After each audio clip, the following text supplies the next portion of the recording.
Hello viewers, welcome to the another interesting topic of digital communication. This is totally conducted by Ganon powered by Wishbag. I am Professor Aditya De. In this segment, we are going to discuss pulse coded modulation or PCM.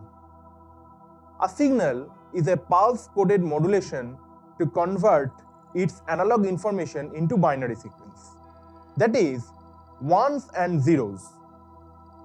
The output of a PCM will resemble a binary sequence.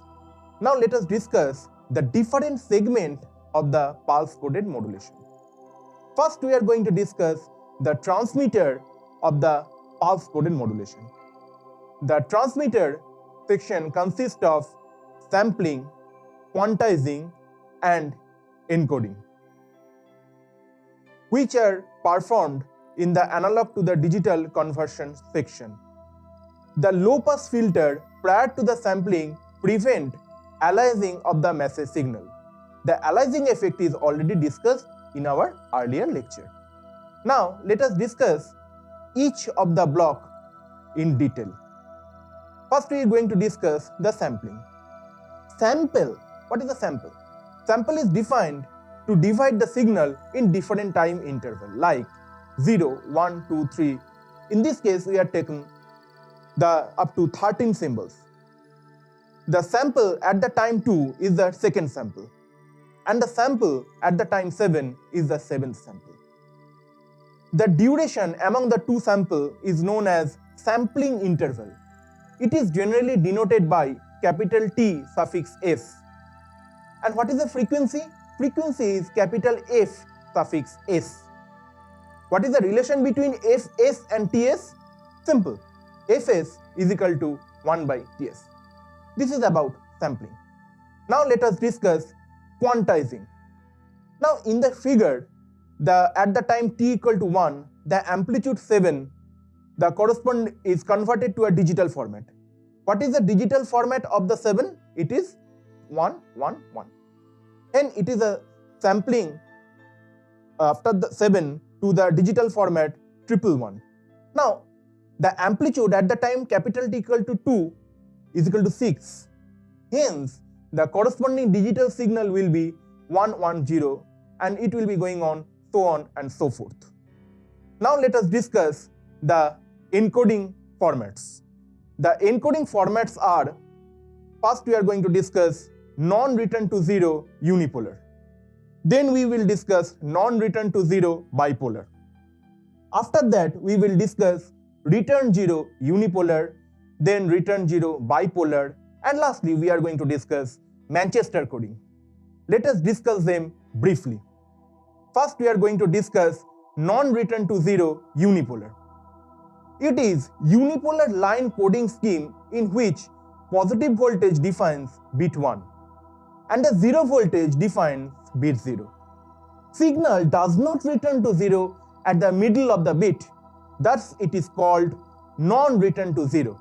We have taken a sequence 10110 for this non-return to 0 unipolar.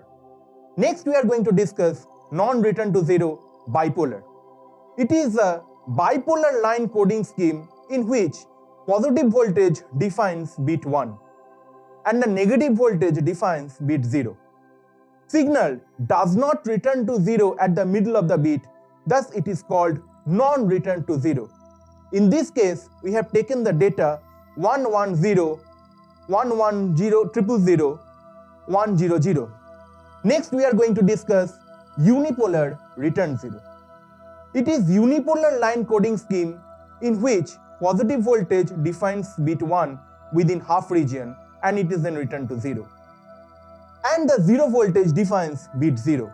Signal return to 0 at the middle of the bit, thus it is called return to 0 as it is returning to 0. In this case, we have taken the data 10, 1, 000, 110.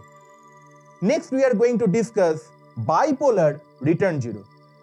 The bipolar line coding scheme in which positive voltage defines bit 1 for the first one. And what will be the case for the next one? It is defined by the negative voltage. And the 0 voltage defines bit 0. Signal return to 0 at the middle of the bit, thus it is called return 0.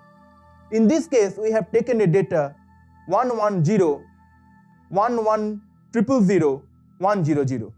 It is also known as alternate mark inversion or AMI. Next, we are going to discuss Manchester coding.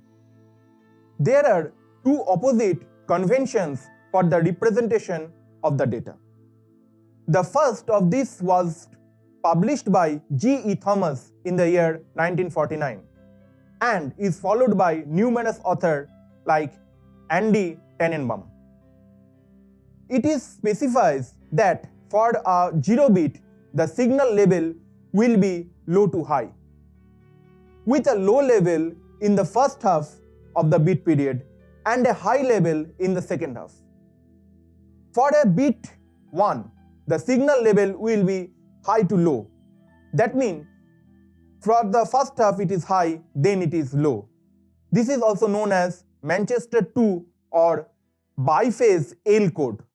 The second convention is also followed by numerous authors like William Stallings, as well as by IEEE 802.4 and the lower speed version of IEEE 802.3 standards.